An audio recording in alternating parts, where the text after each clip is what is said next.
Hey y'all, welcome to another episode of Soccer for Us. I am Bart, and on this episode, we are talking about the notable players called up for this series of U.S. women's national team friendlies, and also those left at home, and where this transition from one World Cup cycle to the next stands.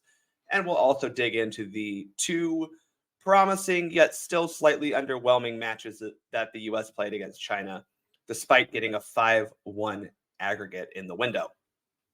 To chat with me about these matches and more U.S. soccer news, it is New England's foremost U.S. soccer writer, Thomas, aka U.S. Keeper. Thomas, you are prolific. Well, thank you. I appreciate that. Yeah, I just enjoy, getting a little bit more in depth into some of these topics, and you can't really sometimes share that in a graphic or through multiple tweets on on the social media platform. So yeah, the piece you're referencing is one that I dropped last week. It's named "Away from the USA." Basically, looks at the U.S. men's soccer team and their struggles playing on the road in CONCACAF. It breaks down, the managers, the cycles, and just the struggles kind of the federation has had, and kind of the mentality that maybe we need to have changed overall from a federation's perspective. So yeah, give it a look, and stay tuned for another one I'm working on here, and then hopefully another week or so it'll be dropped. So keep an eye out for that. Well, you are definitely a great resource of facts and information. So I was enjoying reading it when I was able to look at it, because it does show. Not, I think a lot of people want to criticize Berhalter specifically for his not very good road performance, and in the piece you point out that, like, hey, he hasn't been good, but also looking at just the general frustration that I think U.S. fans can have with the program of not winning a whole lot on the road in competitive CONCACAF matches. Yeah, it just articulates, that it's an ongoing theme for the federation. They've improved on it, obviously, but it just when you look at the resources and you look at, you know, everything that goes around it, you expect better results, I guess, a little bit more consistent results, I would say, for certain things. I mean, it's going to be tough on the road for certain Mexico and Costa Rica type matches. So, yeah, give it a read. And if you gotta drop me a note if you have any questions or anything I might have missed in there. I'd be happy to dig into it a little bit more. So Well, speaking of trying to improve results, let's quickly now shift to the U.S. women's national team. I feel like this was the first window that we can truly say we are moving on from the World Cup failure of the summer. In October, there were still a lot of players who were kind of holdovers from that. Um, this particular window, 10 World Cup players left out of the squads. We'll talk about them in a little bit, but overall, I felt this was at least, if not super exciting from the scoreline standpoint, it was exciting to just see new faces. We saw a new formation. We saw a new philosophy a little bit on how to play. It just looked a little different. And from that standpoint, I was happy. What were your overall thoughts about this window, the two games against China, 5-1 aggregate, two wins? I mean, it sounds positive, but what were your thoughts? yeah, I mean, I think we're in the exploration territory here. I think it's new cycle. You have to have new coach, that's in there. Mind you, Emma's not you know you know in control of the team, but I think there's some influence there in terms of things that she might want to see from a formations perspective, from a lineups perspective, to look at combinations in there. Like any great manager, Yes. is going to be following the top teams and watching those top teams, and in doing that they're going to have their own opinions and thoughts in terms of how the style of play should be based on what they're seeing in the player pool that's available to them. So I think it's important to see that in early on here, because they do have a quick turnaround for the Gold Cup and the Olympics, right? And so Yes. so for them to do that, they've got to be able to kind of try things out when they can and be able to use these combinations. So fans need to be patient because it's not going to happen overnight. United States is talented, but they've got to kind of reinvent themselves a little bit in terms of Mhm. how they're going to play and try these different things. And I think we need to see that, because we can't, the Vladko kind of, did his own thing and didn't really change all that much. And so you got to shake things up a little bit. For as much as you want to see it, might want to see some of these veteran players out there, their time's limited. And I think, of them starting it with any consistent irregularity is not going to be there. So they're going to have to either accept a reduced role or just not be on the team. I think what I was still frustrated by was how inefficient our attack was. But also that came down to a lot of players just not putting the ball into the back of the net. So to your point of a transition, it looked better, but it still felt the same. Does that make sense? Yeah, I mean, it definitely did have the same feel. Right? Like they were missing opportunities. I mean, I'm a big Sophia Smith fan, and she could have had 5 goals in that first half easily. Like, Yeah. I mean, look, and she's had some injuries, later in the season here, but I mean, she had a very good game. But that's the difference, right? Like, you're winning 3-0 when they could have, they dominated. They should have won, that first match, 5 or 6-0, right? And been, you know, a runaway. So like it's some of those refinement pieces there that just have to be better. Yeah. Yeah. But I will say that, like I said, it felt better because it still did look, or excuse me, it looked better because it still did, right? I thought the one major positive from this entire window for me was that we actually changed the formation a little bit. And again, that was probably the frustration we all had with Blatko was that while we were still winning or not losing, we'll talk about that in a second as well, but it never felt like we were truly getting the most out of our team, but he kept running with the same formation. And immediately, Emma Hayes is fully, we fully moved on from Blacko. We actually know who our next coach is. It's Emma Hayes. And Twila puts out a formation that on paper probably feels this. Actually, on paper, it looked different than it did in practice. But the point is that you had players slightly playing in different places on the field, and playing in a slightly different combination of ways. So in the first game, you have a starting lineup of Casey Murphy in goal, Casey Kruger on the right, Naomi Gurma and Abby Dahlkemper partnering at center back, and Emily Fox on the left. The midfield was Lindsay Horan, Emily Sonnet, and then there was a band of three in front of them, supposedly, of Rose Lavelle, Savannah DeMello, Trinity Rodman, and then your sole striker up top was Sophia Smith. However, this kind of looked more like a 4-4-2 defensively. And in possession, it was kind of a 3-4-3, kind of 3-5-2 ish, where Casey Kruger, the right back, was super high up the field. And you had Rose Lavelle, who, as we all know, is more of an attacking midfielder. While she's listed as a right attacking mid, played more in the middle of the field as Casey Kruger kind of overlapped and played truly as more of a that right wing space. So it just did different things on the field and allowed players to do different things. And I think for me, that in itself is just a positive. Yeah, I think they what that allowed was a lot more width, and be able to kind of open up play a little bit more. So it was good to see that. I mean, and that's what you kind of have to see. You have to have you don't stick to a formation and that's what you are. You have an offensive formation, you have a defensive formation, and I think that's critical.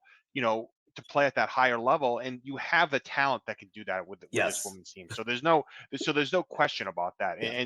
And so you're asking your players to do a little bit more to give you more advantage, because you're not going to just sit back and play four back and just have them pass the ball around. You're going to have them engaged in play, pushing forward on the attack, and then filling in. And I think that's where they have to practice this. This group's not used to that. To your point, we saw some good movement and some good things on this, for sure in that first match. Yeah. I mean, the first match, we get a goal fairly early on in the match, 8th minute. Sophia Smith scores on a very great ball from Trinity Rodman, a nice little driven cross with her left foot while playing on the left side. Trinity Rodman on the left side looked pretty darn good in this game. Yeah, I was very impressed with her play. I thought that ball was amazing. I mean, the timing of that whole We thing was did not see a damn ball like that at all during the World Cup. well, It right. There felt was like no either. crosses in. I mean, nothing. I mean, because you It know, was all looped crosses, nothing yeah, like that. yeah. That I mean, that was a beautiful run up the field. I mean, she used the speed to get to the wing. She cut into the box a little bit, and then she just crossed it through. Yeah. Um, right to where it needed to be, and that was just a nice finish by Sophia Smith on that. And those are the things we need to be seeing a little bit more with this group. Yes. And I think you will. I mean, I just think I think Emma Hayes is going to put them in a better position for success. These Hmm. players. And that's what I liked about just the slight formation change. It wasn't holistically different, right? We were still trying to get five across, the top, and it just was about how you got them in those positions. And in this case, we pushed Casey Kruger, who's a pretty good crosser and attacking fullback. I pushed her high, and she was able to do things on the right wing. But I do want to talk a little bit more about Rodman, because something that has been kind of an issue for the U.S. women, with all the attacking talent we have, we've had to in the past push Sophia Smith out left because we don't truly have like a real attacking left-sided player. You know what I'm saying? And we had Mal Pugh on the right, that was her position. We had Self on the left, and we had Alex Morgan in the center. Now you see Trinity Rodman playing on the left, and it wasn't perfect, but it looked really good. And I'm just thinking ahead and going, if she can play left wing for the US women and be effective to the point where you get 2 assists on the day, one of those, okay, we'll call it an assist, but specifically in this goal, you saw that she could be effective and provide good service from the left side, as well as create some chances on her own. That to me is a good development going forward as well, because we still don't have a great option on the left side, except for Alyssa Thompson, who hasn't looked fantastic quite yet. Yeah, I think I think it's a great option to have. She did move to the right at times too. She alternated on that, and I Which tell is Alyssa fantastic. Love yeah, that.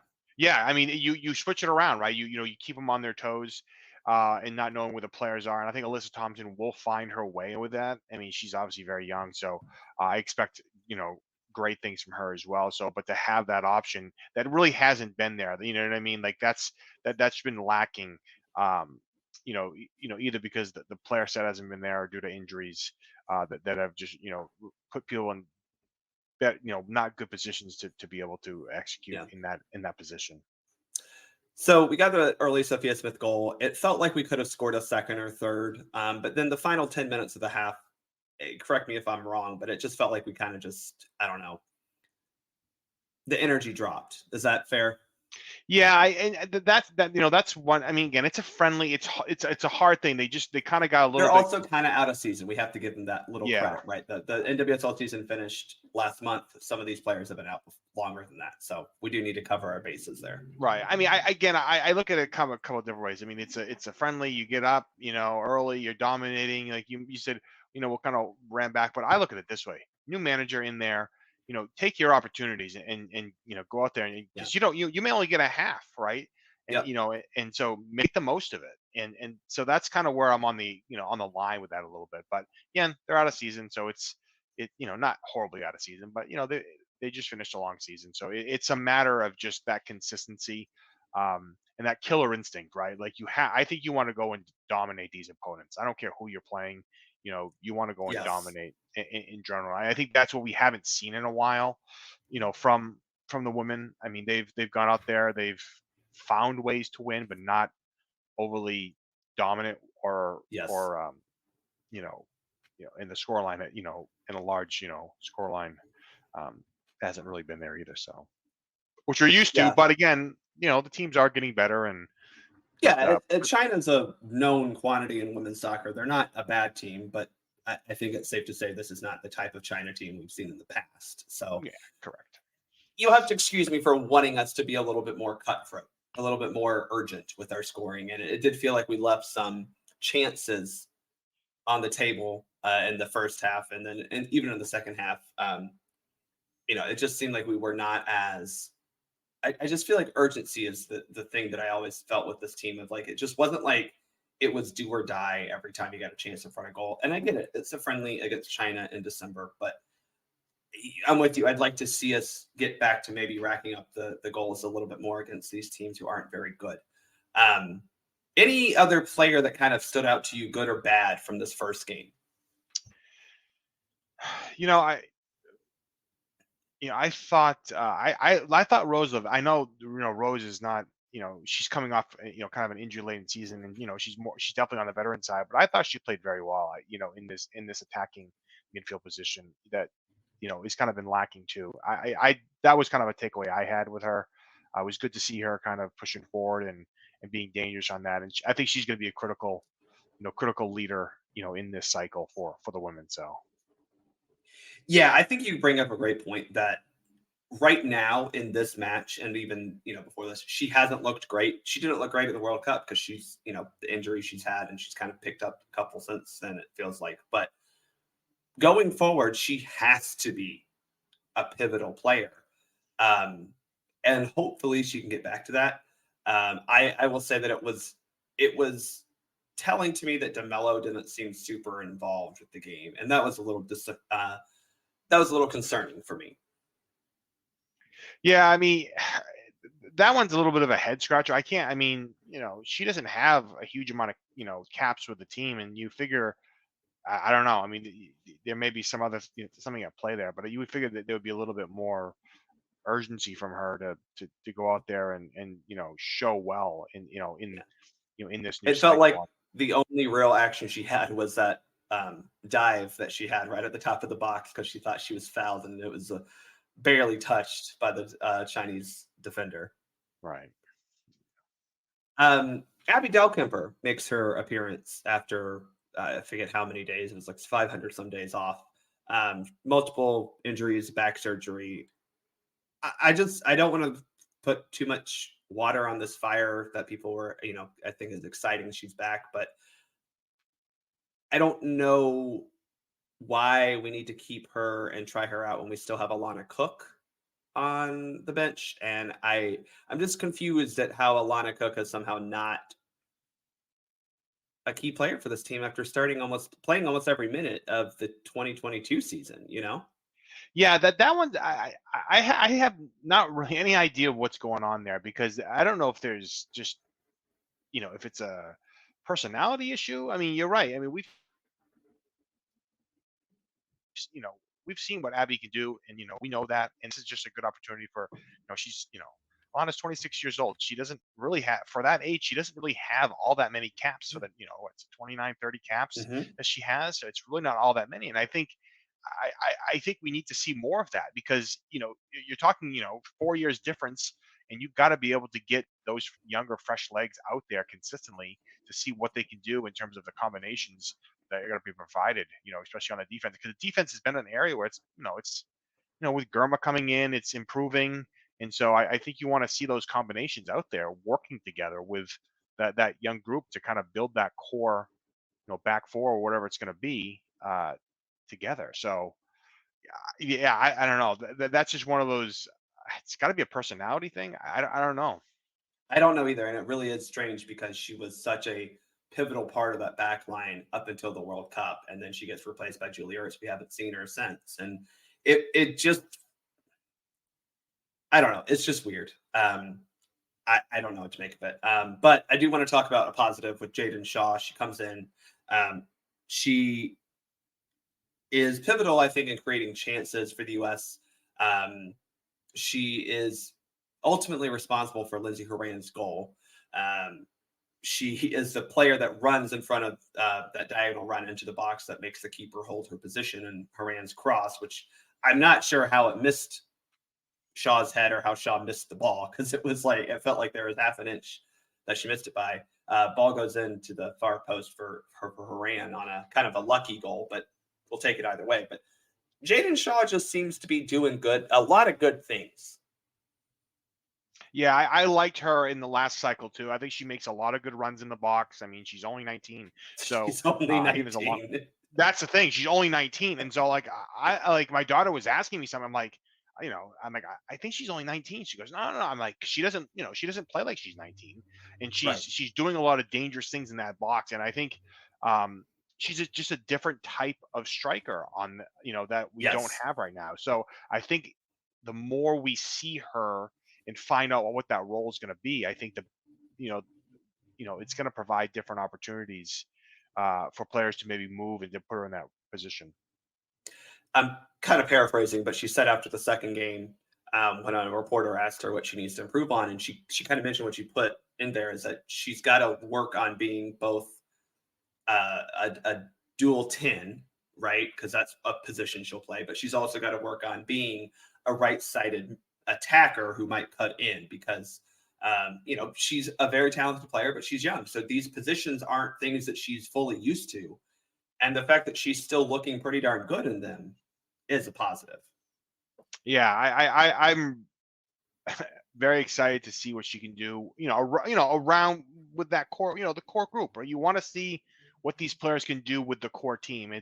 And so I think that's what we kind of missed a little bit in the second match with that very different starting lineup. Yes. I mean, it's great to see that, but and I know why you do those things, but you have to kind of be careful how much you do that, right? Because Yes. you have to give these players opportunities to play with your expected starters, in these other positions to see how they're going to fit and how they're going to, what the cohesion is going to be with that. Because it just sometimes I think it gets a little bit missed in the evaluation process too. And again, maybe they realize that, but I think even fans kind of want to see that a little bit too and say, hey, how is this going to look?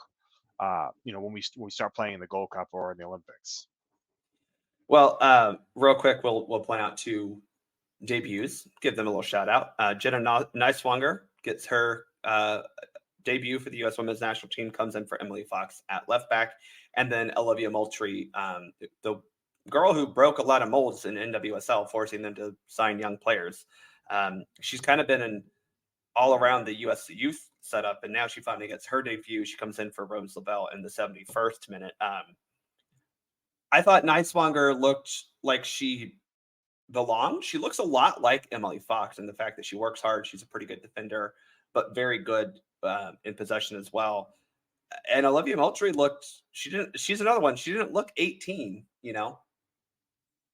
Yeah, that's the thing. I mean, you get some of these players in here. I mean, they're pretty, they're pretty skilled and they look, like they belong. And so that's important for that next generation to come in, right? 18-year-old, 23-year-old coming into the team, be able to just bring them in and be like, there's no change, right? There's, the quality's still there, the execution's still there, and it's good to get those fresh faces and get um, look at these players because that's again that's my own. Of course, my daughter said it. My only thing was Jenna was wearing number 13, and so it's a little for Yeah. for fans that expect Alex Morgan to be wearing that number. It's a little Yeah. surprising to see someone else wearing it and playing a very different position. But Very different position from Alex yeah, Morgan, but yeah. Moultrie, 2.5 seasons as a pro, right? And I think that's the difference. You look at Shaw as well, who has a year now, 2 years now as a professional. You look at even Mia Fischel, who came on as well. Like the positive here, same with Alyssa Thompson. The positive here is you have a lot of young women who are playing professionally in NWSL, and that I think raises the floor. But it also means that you do not have to hopefully rely on aging veterans who don't have the pace anymore. And I think that is something that in the past we haven't been able to truly uh, lean on. But now NWSL is truly, I'm hoping this is the cycle we see the fruits of all the investment we've put into NWSL and developing young talent. yeah, and I think that's what has to happen, right? Because I mean, so while most of these players are playing in this league, right? And so that's an advantage, right? Where it's a little bit of different, landscape than from the men's side. So you have a little bit, more of an opportunity to bring in the better competition, the better players into the the NWSL to do that. And so that's a critical piece, I think, for the US to bring that piece in there so you can still play it and be playing against at a higher level while on home soil. Well, it was a 3-0 win. Trinity Rodman also got a goal. She had technically 2 assists and a goal. She technically got that assist on the Lindsey Horan goal. Sure, we'll give it to her. 3-0 USA. The second game, though, a little bit more concerning, if I can say so. The starting lineup was Aubrey Kingsbury in goal, Naomi Garma, and Tierna Davidson as your center backs. The lineup was listed as a 3-4-3, and this is where again the formation is not the most important thing, but Emily Fox and Jenna Neiswanger were your fullbacks. Neiswanger most of the time tucking in to be that third fullback. Emily Fox playing out wide on the right side. Your midfield trio was Sam Coffey getting a start.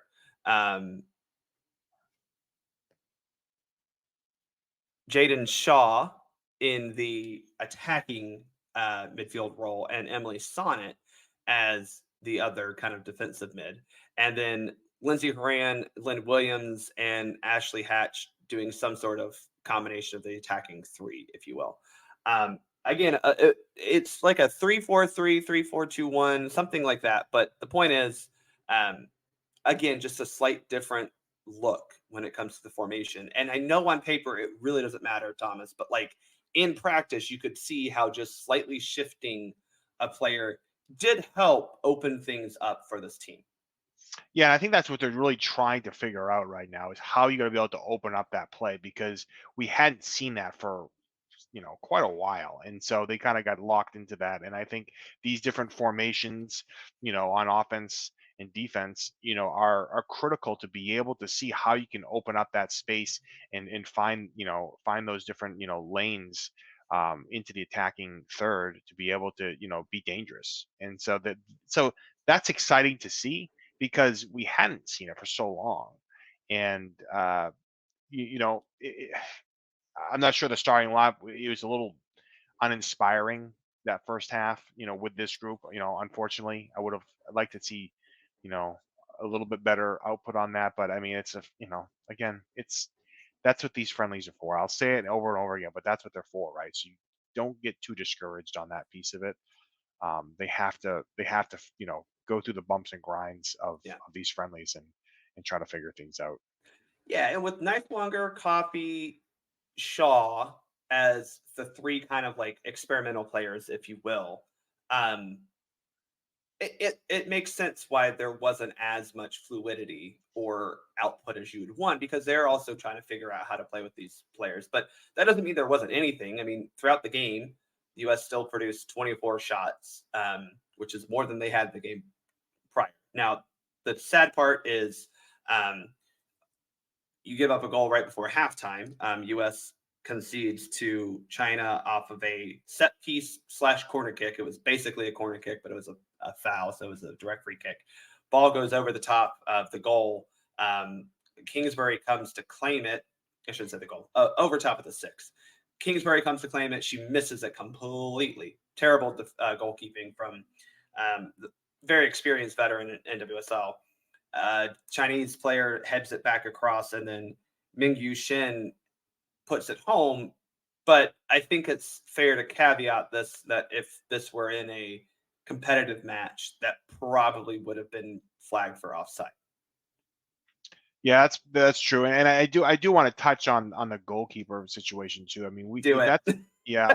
I just I again goalkeepers I understand can their primes are at a different level than most of these other players, but I think it's a little concerning right now when you're seeing you know 32-year-olds late 20-year-olds as your options. I mean, Nair's 35, I think.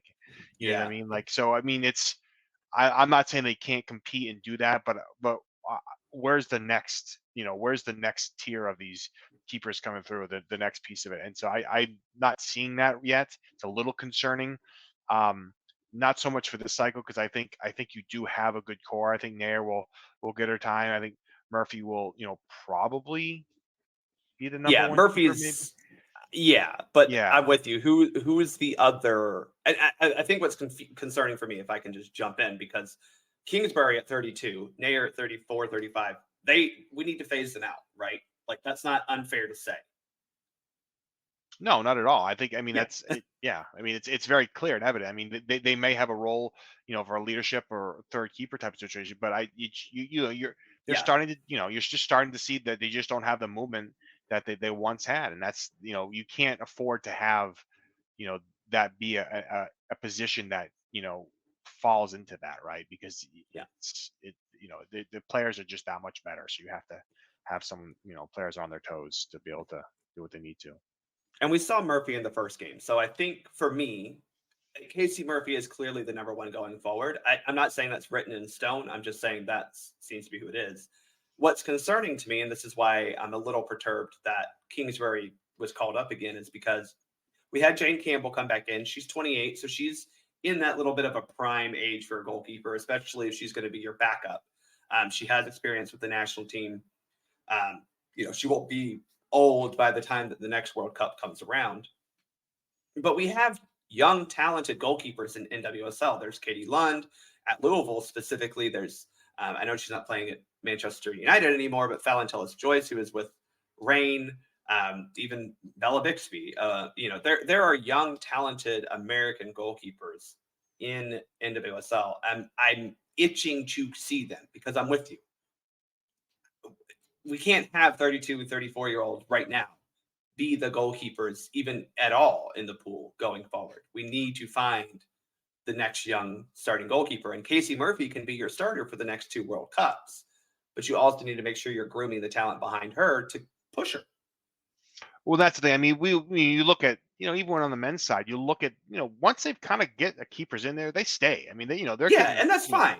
right. And look, it's proven pretty well, but right now that next tier, we're just not seeing it. And I think we need to see it, be introduced into the pool. So I think it's, I don't think it's positioned though that we need to like keep around for leadership for W Gold Cup. Does that make sense? Like, why oh, not well, right. Well, bring that's the in the thing. younger goalkeepers now, or at least for the W Gold Cup, so that they get the tournament? Like, I don't need Kingsbury or Nair to be there for experience in a tournament. It's the Women's Gold Cup. We should win it. We probably will win it. But like, if we don't, but we played a bunch of young players, then great.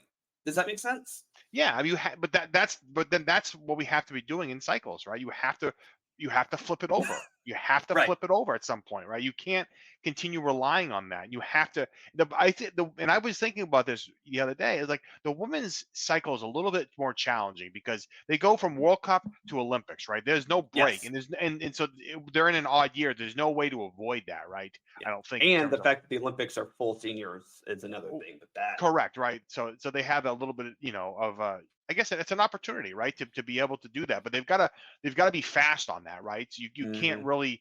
And so in the past, we've seen inconsistencies with that. And so I'm hopeful we're going to see a changed, you, you know perspective to how they approach the I Olympics.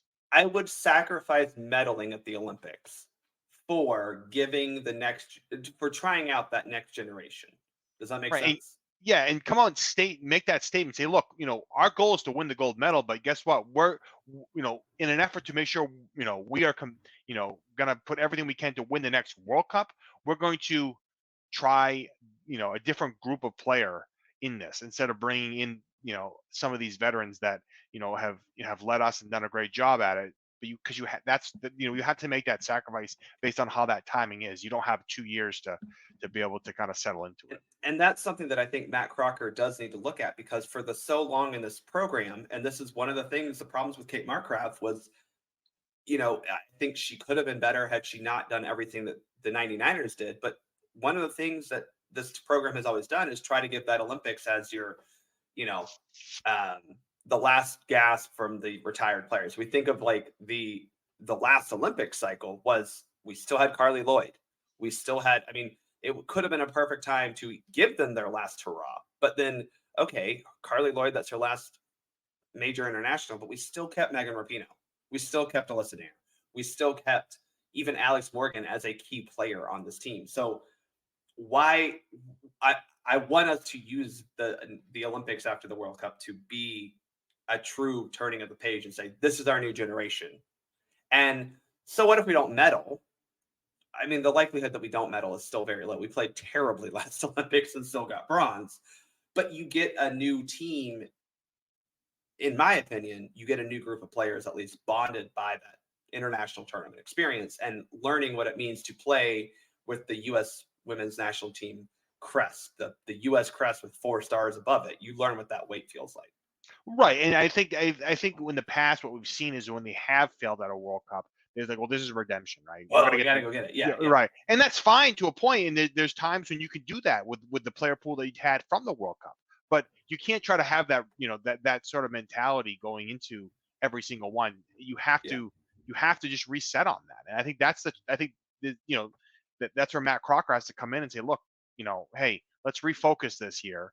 We did, it's a new cycle. I understand it's coming quickly, but maybe it's time to take a different a few different players to this tournament in an effort to prepare them for that World Cup.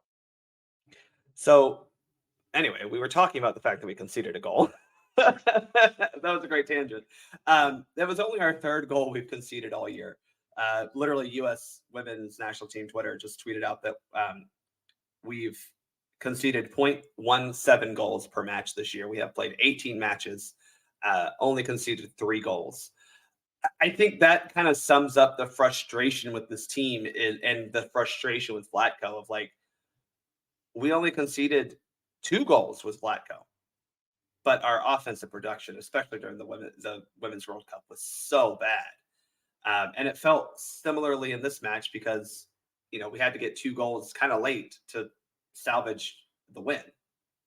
Yeah, and I think those stats are very interesting because because there's different context that's not really applied to that, right? So you look at that one piece and wow, that's a great number because it's a great number. But where it lacks is like what are you scoring too, right? Like if you're Right. if you're not scoring, in those matches, you'll be able to win them, or you're going to PKs or whatever it is. Like that's that's another failure because you can be great on one side of the ball but not great on the other, and have those numbers look great, but it's a collective product out there, and so that's where I love the stat. But hey, while it's a great stat, offensively, the team has not really excelled Yeah. the way we kind of expect them to do that, uh, you know, and seen in the past from them. Well, Sam Coffey gets her first goal for the U.S. women to bring it level in the 62nd minute off of a set piece kind of ball bounces around and she just pounces on it, puts it home. Um, Good to see that from our defensive midfielder getting into the box like that. And then Jaden Shaw gives us the winner in the 79th minute with a pretty darn good curling effort from just inside the box. Another set piece that kind of fell to her.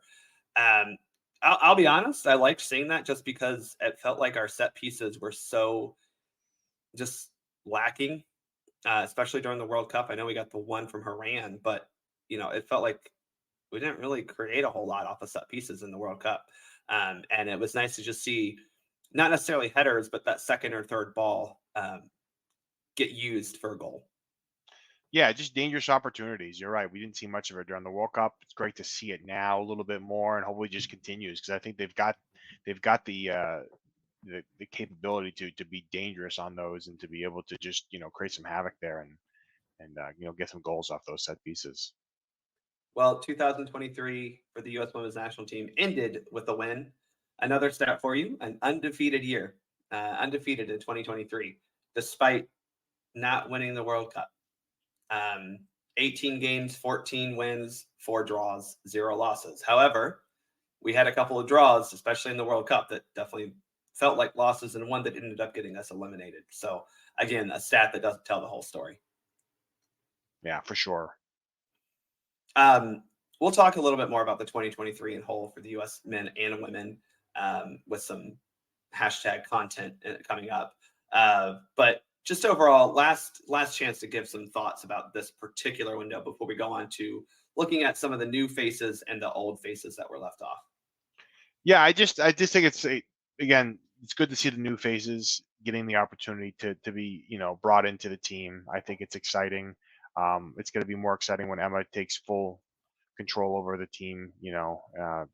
Sometime in May, June, before they head to the Olympics. So yeah, I think she's putting her a little bit of her stamp on it right now, but more to come.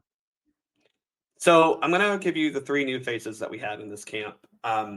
And we'll kind of evaluate if we think, oh, we didn't mention Corbin Albert, sorry, getting her debut in this game as well, which is awesome to see. The youngster who plays at PSG, I think we'll talk a little bit more about this in the future because I think it is a talking point that's out there. And I don't think that all of our players need to go to Europe because I think NWSL is a perfectly good and competitive league and probably the first or second best league in the world. But Corbin Albert playing in PSG, playing in Lyon, she gets her debut. So let's start with her. Corbin Albert kind of plays the right side of a double pivot for PSG, can play as a defensive mid, can play as kind of an attacking 8, if you will, or maybe a slightly withdrawn 8 is probably a better way to describe it. Consistent and reliable defensively, but not super flashy in possession. But that's not a bad thing because she's solid. She holds on to the ball very well, and she's smart. She's not she's not a Rose Lavelle or a Jaden Shaw, but she's very good with the ball and is good at keeping possession. We didn't get to see much of her. What do you make of where she stands right now with this program? Yeah, I think she has a good opportunity. I think that there's going to be opportunity for her to get minutes in that midfield. It's just gonna, she's gonna have to just make sure when she get those minimal opportunities that she makes the most of them. I mean, she's, again, as you said, she's not flashy, but that's okay. Like, you don't need to be flashy. You got to be consistent. You got She to be can be, solid. but she's not flashy on the whole. She's Yeah, she's like not. Yeah, she's more flashy than Tyler Adams. Let's just let's put it that right, way. right. But again, as in a comparison, like, but that's okay. Like, I think she kind of understands what her role is in there, and I think she's flexible enough to be able to, to play a couple different positions in that central midfield. So again, she's 20 years old. So again, great to have a talent like this here, and she's going to have her opportunities, to play in that midfield because you got some older midfielders in there that are, kind of on the, Yeah. tail end of their primes, or so if I'm hoping she's going to excel through that and maybe overtake a couple of them. You know what I mean? Like, that's Yep. a, I think that's a possibility for sure.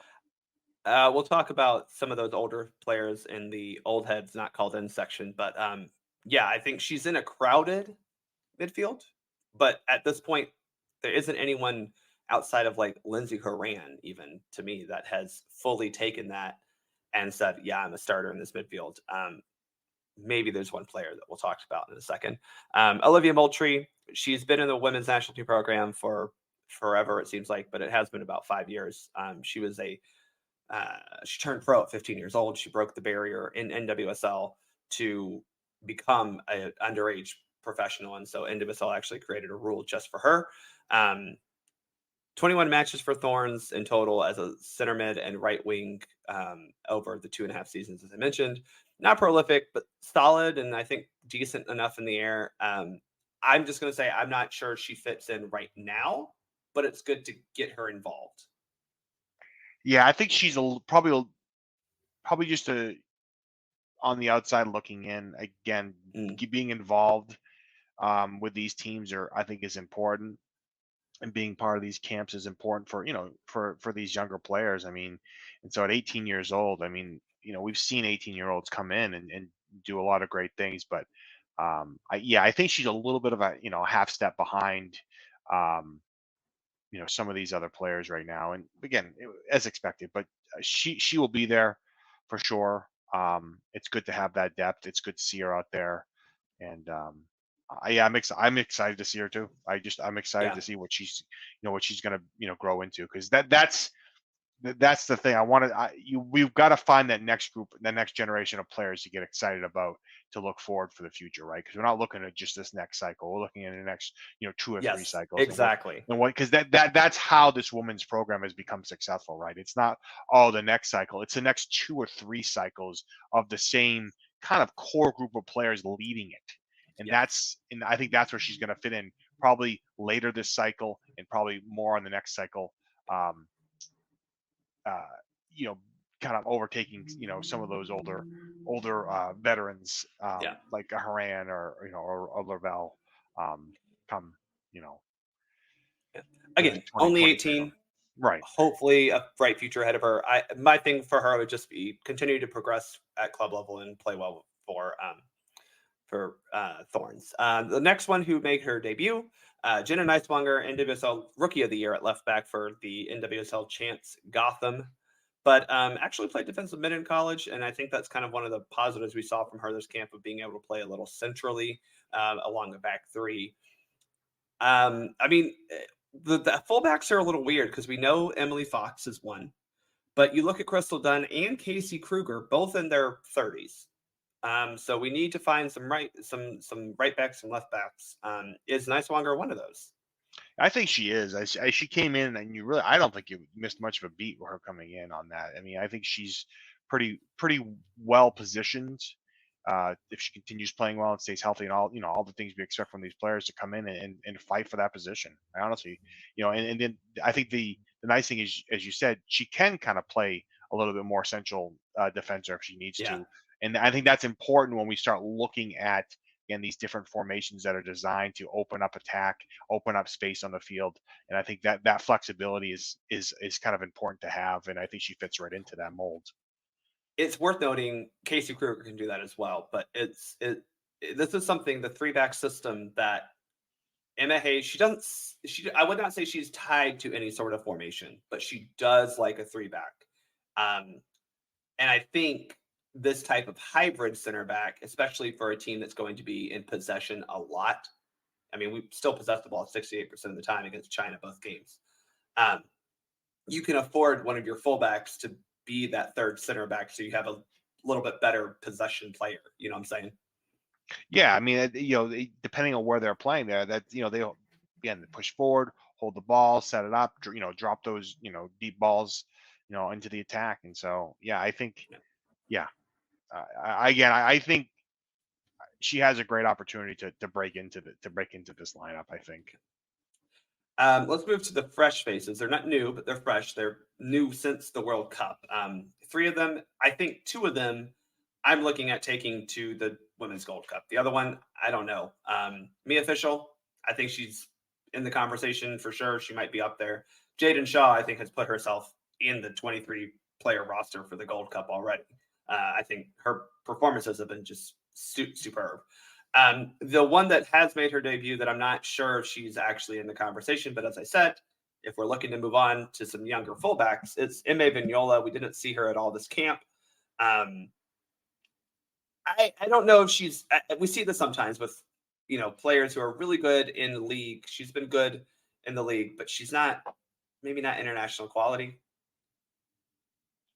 Yeah, I think there's a little bit, to be determined on that one. I think that's probably going to hold a little bit, and there's some injuries that allow a spot there for her to open up. I just, right now, I'm not seeing it, unfortunately, for her. Yeah, I mean, look, she's 25, so she needs to start making those moves now. Nicewanger is a little bit younger, but she's still young enough to be a contributor to this particular um, cycle. And again, someone who can play left back. Um, if you're moving Emily Fox to the right, might not be a bad idea to have a couple of left backs there, and she could be one of them. I don't know if she's quite there yet, but anyway. Okay, now we're going to move on to the players who were not called in from the World Cup squad, and I have put them into two categories: probably done and not yet finished. I'm just going to run through the ones that I say are probably done. You tell me if you disagree. Alyssa Nair, thank you. It's time to move on. There are younger goalkeepers. Murphy's your number one. I agree. Yeah. Okay. Sauerbrunn, again, age is catching up to her. We have Naomi as kind of the locked in center back. I think between Tierna and Alana, maybe Abby Dahlkemper, maybe some younger ones like Sam Staub. I don't need to see more of Sauerbrunn. Yeah, I would agree too. I don't, yeah, honestly, I think the fact that her injuries prevented her from, when she's 37, I think, and I just Yeah. don't see a role for her, Yeah. anymore with the team. Even at that age, even if she was healthy, I'm not sure she makes it. She probably does make it under Vatico, but Yeah. yeah. Kelly O'Hara, I think 2023 was her final hurrah, both club and country. She might have another year or two left with her at Gotham, but I think it's just time to phase her out. And mainly because there's a Gotham player or a Gotham teammate of hers that I think is perfect for her kind of attacking right wing back position, and that's Midge Purse. Yeah, I would agree. I mean, she, you could see that she was just, she's definitely a step slower, half step slower, in that World Cup. Yeah. So I also think Midge replaces Kelly's kind of like tenacity. Like you don't look at her and go, "Oh, she's gonna cut me up alive." Maybe you do a little bit with Kelly, but like Midge kind of has that like, "Oh no, we're gonna go win this now." That Kelly has. right, yeah, I definitely you're seeing that more from her, I think, Yes. and less from Midge Kelly. is another low key, by the way, hurt a lot during the past couple years. She's an injury that you don't think about when you think of the women's national team injuries for the World Cup. But I think if we would have had Midge, we might be looking at some slightly more dynamic attacking options for the U.S. Yeah, I would agree with that. I for mean, that World Cup. yeah, for sure. And then the last one, Chrissy Mewis. I don't think she was really that important of a player to begin with. I, Christy, thank you, but like, let's. I don't even know if you were ever really a factor to begin with. Yeah, for sure. I mean, she had her pocket of time, but 32 years old, and just I think it's time for her to you know All right, and then in my not finished category, um, that doesn't mean that I think they should definitely be in the squad. I'm just saying that I don't think they're finished. Ashley Sanchez and Andy Sullivan. They're both in this situation where they clearly had something that got them called up to the U.S. women's national team. And especially for Sullivan, who was a mainstay in the cycle under Vlatko. But I also look at them as kind of, especially Sullivan, the microcosm of why this team didn't fully succeed. They're good, they're not great. And there's also younger players at both of their positions that might be behind them who are better. yeah, I don't know. yeah, and I think that's the key to that, right? I think while they still have the age component and the ability component, I think the players behind them just might be better, and that alone may just push them out of being first team Collins. They may replace injured players, but I think that it's the younger players are nipping at their heels, if not already ahead of them in some areas. So I think, and that's where Emma Hayes is gonna have to really kind of make some tough decisions on that, right? Yeah. And say, hey, you know what? Sorry, but you've got to earn that to come back into the team. Yeah. Andy Sullivan's the one for sure that I look at her and go,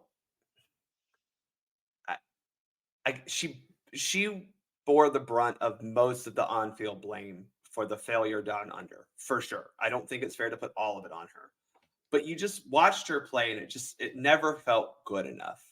And then you look at the fact that you have Corbin Albert, Sam Coffey, um, Jalen Howell, even, you have players behind her in age, behind her on the depth chart, maybe. But I just feel like they can offer us more things than what Andy Sullivan has ever offered the U.S. women's national team. Yeah, I don't think there's any question about that. And again, that's where that new management generation is going to come in and have to kind of say, Yeah. look, I've got no real emotion to this. I'm going to come back and make the decision that's best for the team. And I think that's the good part. While it's hard, because I know fans want to see certain players, like that's kind of what has to happen if you're going to continue being the best in the world, right? And then the last player that we need to talk about, not called up for this. Well, there are others, but I don't think we need to get into that. But the last one I want to talk about is Alex Morgan. She had a bad 2023, but that was also on the heels of a Golden Ball winning season in 2022, or Golden Boot winning season in 2022, I should say, for NWSL. She scored. She's scored a lot for country in 2022 as well, and then 2023 came and she struggled the whole year, both club and country. Um, I am truly curious if she is quote washed. She's 34, so we know she's not young, but you know, it's still hard to imagine a U.S. women's national team without Alex Morgan, having seen her play since 2020, 2011. Yeah, this is the hard one. And so the one thing that I think Alex has to decide, and maybe this is the beginning of it, not getting called into this camp, is what she wants to do. Does she want to push for one last World Cup? And what that's going to mean for Alex is going to mean that she's going to need to every give it her all, and I mean Hmm. training, everything. We know Alex Morgan's history of not liking to train and doing these sorts of things, right? To be in preparation and doing it kind of you know late in the cycle, or as you head into a World Cup. She's not going to have that luxury. She's going to have to stay tip top form for the whole cycle if she Yeah, wants us if she wants to earn the spot, right? And so I think she can have a role with this team. I think she can sporadically start. I think she could definitely come off the bench and be some sort of super sub type situation. I think you have that opportunity, but she's got to make a decision if she wants that. And I think yeah. that's really the key piece to this whole conversation. And I don't even want to say you have young upcoming players. You had a player on the U.S. on the roster this World Cup that people wanted to see start over her, and that was Soph Smith. Sophia Smith is a more of a central striker. We played her out wide for a long time because she can do it. But even during the World Cup, we were calling for Alex to be moved for Soph to play. So I mean, it's tough. She's got Sophia Smith, who is currently, at the top of her class in NWSL. You got Mia Fishel. You even got Ashley Hatch. I mean, and you've got others who are nipping at her heels, if not past her. I mean, what happens when Katarina Cario comes back healthy? Yeah, there's a lot of players right now that you could say are better than Alex Morgan at that striker position for the U.S. women. Oh, for sure, and I think that's the key, right? Is she going to want to fight for it? She's going to have to fight for it. There's no Hmm. question about that. And I think, um, yeah, I don't know. I think there's some soul searching involved in all that, because this is it. I mean, this is the last cycle she's going to play for the U.S. It's the last cycle she's going to play probably professionally. You know what I mean? So she's got to decide really what that's going to look like, Yeah, and how she wants to finish her career. And I'll and be that's something that I think that's something that a lot of U.S. women's national team players have struggled with, especially with stars. You saw Pino this year make her final, and Julie Ertz make her final push, and also retire from club at the same year, right? Alex Morgan, if I were advising her, I would say, yes, go make your push for the Olympics. And if not, then you bow out of national team competition and you just focus on club for another season or two. Yeah, I think that's reasonable. I mean, I think when you look at, if she, again, kind of going back to the conversation we had about, so-called redemption, from World Cup to Olympics. I mean, that's kind of what Alex Morgan has to decide here. I mean, she can fight for it. Doesn't mean she's going to get it, because I think she's on the outside Right. looking in right now. I just Yeah. think I she mean, is. especially for the Olympics where you only get 18 players, right? Well, that's the I'm thing. I taking mean, Smith. I'm taking Smith and Fishel. yeah, and again, and maybe this is one of those situations where Alex has to maybe play a different position. Maybe she just can't compete at Yeah. that striker position any longer, right? Yeah. Because if you look, I mean, She could she's play always left been. wing. Well, that's the thing. I think when you look at a lot of her goals from club and country, a lot of it comes from her coming off the left side and coming in to Hmm. score. She's not a traditional holding striker in playing central. She's always coming to kind of have to have that movement. And I think that's part of the reason she struggled with the national team, is because she was positioned centrally, and that Yeah. just didn't give her any angles to do anything. And there was no delivery to her either. Yep. And that wasn't her fault. So. Yeah. That's going to be the question as we move forward. And that's going to be a tough question for Emma Hayes because I still think she had a bad year. So the question is, was this a bad year or was this the beginning of the end? Because again, 2022, she was very good. But this is something that we'll have to keep tracking. I don't even know if she's part of the Gold Cup roster. I don't know where that's going to go, but we'll keep looking at it. Let's wrap up the women's national team conversation again. 18 matches this year, 14 wins, 4 draws, no losses, but yet an elimination early in the World Cup. Only 3 goals total conceded, but again, not enough goals scored. And I think that just summarizes the U.S. women in 2023. We'll talk a little bit more about this in the coming weeks as we do some fun holiday timed episodes, not necessarily about the holidays, but just some evergreen content during the holidays as we don't have any actual on-field action for the U.S. Let's move on to some U.S. men's national team news real quick. The U.S. men will play Slovenia in San Antonio on January 20th for Camp Cupcake. Thomas, we're playing at San Antonio, but not the Alamo Dome. They're playing at Toyota Field there for San Antonio FC. This is cool. And I wish that U.S. Soccer would do this more often for this particular camp. Yeah, I think, this, and I mentioned it earlier. I do have a piece coming out, hopefully, that I'm working on a long time about venues and where US is playing, or not played. And I think this is a great situation. The sellouts for Camp Cupcake are just, they don't get them, and I don't expect one in San Antonio either. Even though the stadium I will say the tickets are fairly sold, but then are again, they? there's Okay. there's a lot up for resale, and that's a whole nother conversation. But Right. Yeah. I mean, again, if you can't, 8,000, I mean, they've got to be able to start selling these places out. But I think what it does, it opens new markets up, right? You open a yeah, different market up. Mind you, they play a lot in Texas in general. They like that. I think they like playing there. But look, eh, Texas is a mostly all-weather state. Like oh, it that's is. something that like Frisco gets a little cold, but San Antonio is not getting cold. You don't have to worry about it in January, and that's something that people have forget Right. to I think mean, about. yeah, and when you look at those venues, like, it's a USL. I mean, stadium. So I think that's a great opportunity to promote that, get in those markets, get in, those sorts of things. I want to see more of that. I think they'll have opportunities to do that if they're not obsessed with the money aspect of it, right? And I don't think the US Federation can do the math on, figuring out to maximize revenue and maximize attendance, right? And so we've seen that in the past. I've stated that in the past. It's very frustrating. I think we want to sell out these stadiums and get, I want you to get as much revenue as you can, and I want you to sell out. So figure that math Figure it out, out. right? Because The math because is not mathing well right now. right, because if you can't, then why bother playing at these same stadiums over and over again, right? Right. Get hit in these new markets again, and I think you're gonna pull in different people. I mean, that's the key to pulling in that next level of fan, right? That's gonna kind of say, hey, the World Cup's here in 2026. Hey, we're gonna play in a location we haven't played in a market we haven't played in ever, or we haven't played in 30 years, right?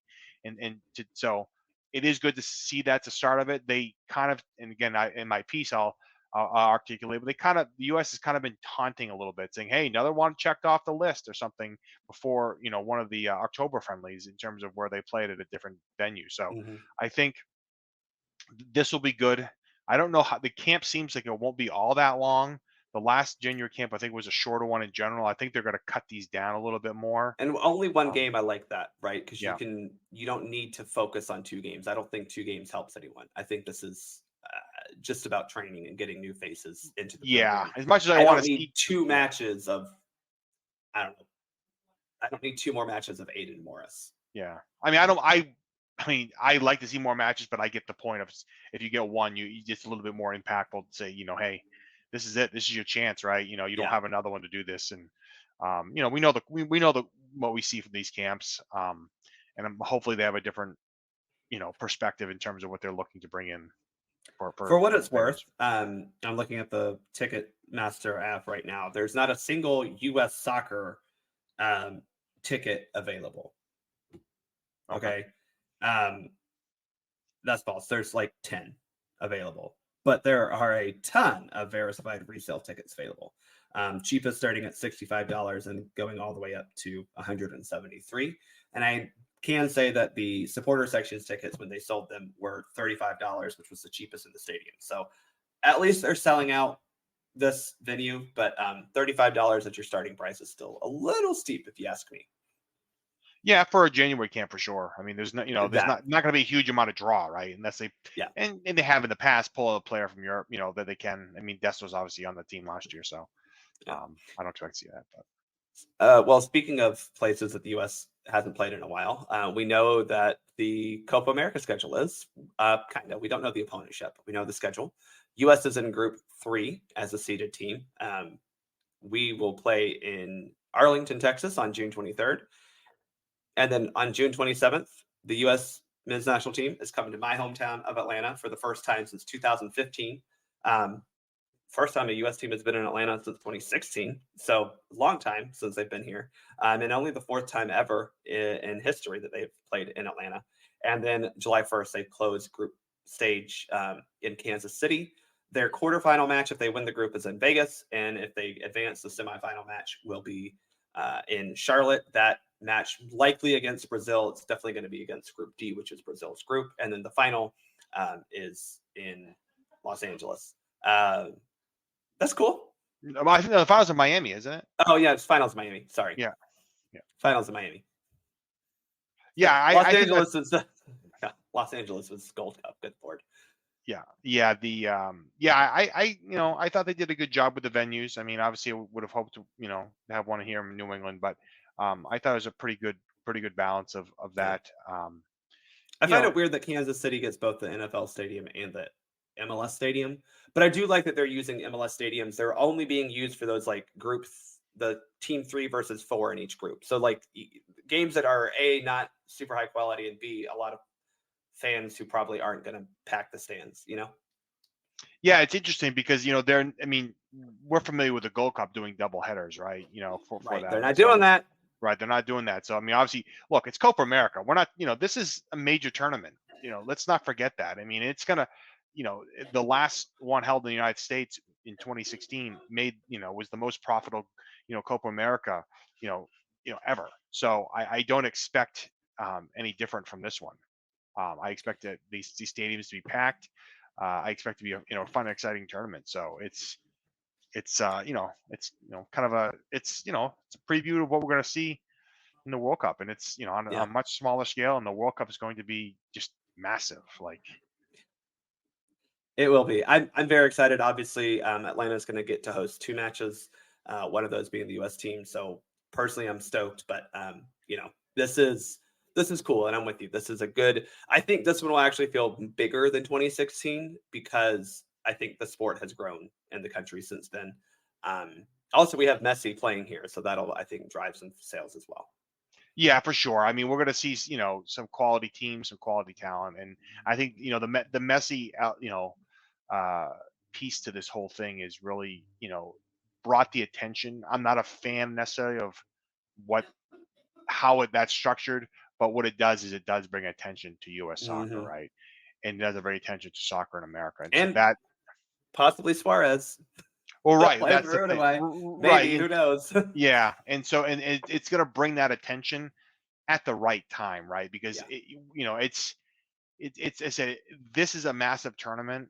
Again, there's a lot of major soccer being played in this country here in the next 4 years. So at least, right? We could see more of it, depending if the Women's World Cup play, depending, we'll see it, the Olympics in 2028. Like, there's a lot of opportunity for that. So they have to build that momentum, and that's the thing. Like, this is where the U.S. can't fail. This is where if Berhalter can't do it in this Copa America, that's a fail, and they need to address that. And so there's a lot of concern about that, rightfully so, based on what we saw, against Trinidad, and Tobago. So like those things there, you can't miss out on that because there's financial implications, and if we know anything about the federation, that's really all they care about is the money, right? Like, they want to be successful, but if the money's there and the winning isn't, they're okay with it. But we know it goes hand in hand. So last thing, I don't know if we talked about this on this podcast yet, but real quickly, the venues for the Women's Gold Cup, we know where those are going to be. So we have the U.S. playing all their group matches in Carson, California. Then we have Houston hosting a set of group matches. And then we have the quarterfinals in BMO in LA, so LAFC Stadium. And then all 4 of those in the same stadium. I'm not a fan. And then the semifinal and final in San Diego. So those are announced as well. Hopefully the US, if you're traveling for the US, it's a good thing. You just got to stay in LA for like 2 weeks. But I don't love one stadium hosting all 4 quarterfinal matches. That poor field. Yeah, it's a logistical thing, I think. And, I'm a little mixed on it. Obviously, when they did the first men's Gold Cup, kind of did a similar type of thing in general in terms of minimal venues. Even for the first several, they only were playing at 2 or 3 locations. So, I think they're just trying to get their legs underneath them. It's unfortunate. I think that there's some opportunity for them to play and a few more matches maybe in the Florida area as well. But I think they wanted to minimize travel, which is why we kind of see Houston the furthest east, and then everything else, Southern California. So Interesting that Brazil is playing all of their group matches in Snapdragon, the largest stadium of the tournament. That is interesting. Not the US, but Brazil. Anyway, that is all I have left to say about US soccer for now. Thomas, thank you for being here with me. And don't forget to read his article at chasingacup.com. Really good piece about just the struggles that the US has had on the road, and hopefully looking forward to more pieces from you with your statistical analysis on everything. Well, thank you very much. And I'm excited, for the new year to come, and lots more soccer for sure. Thank you all for listening. Don't forget to follow the show at Soccer for Us Pod and contribute and support the show at buymeacoffee.com/soccer for us pod. And don't forget to subscribe to Soccer Down Here. I'm Bart. I'm out.